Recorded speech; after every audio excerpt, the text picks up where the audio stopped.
رب بے نیاز نے فرمایا یہ دیدار کرنا یہ امانت ہے، صرف میرے مصطفیٰ کی امانت ہے۔ اس سے پہلے نہ کسی نے دیدار کیا ہے، نہ کسی نے دیکھا ہے، نہ ہی کوئی دیکھ سکتا ہے، نہ اس کے پہلے کسی کو یہ شرف حاصل ہو سکتا ہے۔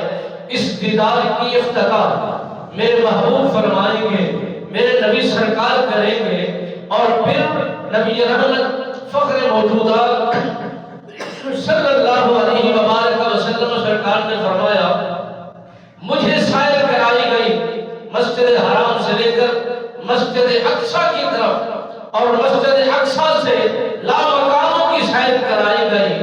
اگر کوئی بندہ مومن اگر یہ گمان کرے کہ میں مسجد حرام میں جاؤں اور جا کے سیر کروں تو یہ مطلق حرام ہے۔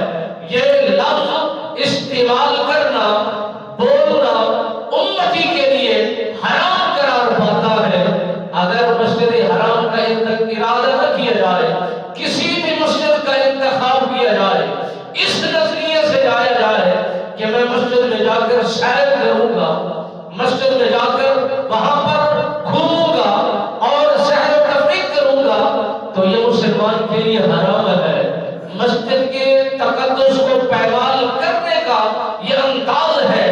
مگر میرے نبی رحمت فخر موجودات صلی اللہ علیہ وآلہ وسلم سرکار کا ذکر خیر جب کیا جا رہا ہے تو رب بے نیاز نے فرمایا ہم نے سیر کرائی۔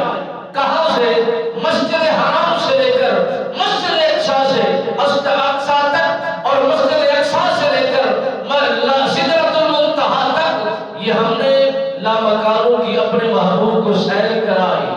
یعنی جن کی سیر گاہوں کا یہ مقام ہے، جن کی سیر گاہ تفریح کا یہ مقام ہے، ان کی عبادت گاہوں کا کتنا مقام ہوگا، ان کی ریاضت کرنے کی جگہوں کا کتنا انتخاب ہوگا، کتنا بڑا مقام ہوگا، کتنا بڑا اعزاز ہوگا۔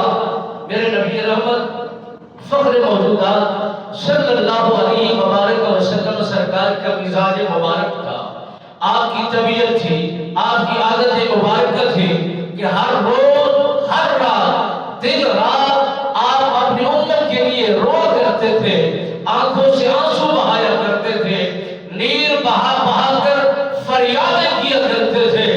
مولا قوم لوط کے اندر ایک گناہ پایا گیا، قوم ہود کے اندر ایک گناہ پایا گیا، اور ہر قوم کے اندر ایک ایک گناہ کی وجہ سے وہ ملیا میٹ ہو گئے، تباہ و برباد ہو گئے، اور نصف و نابود ہو گئے، ملیا میٹ ہو گئے، مٹی کے ڈھیر بن گئے۔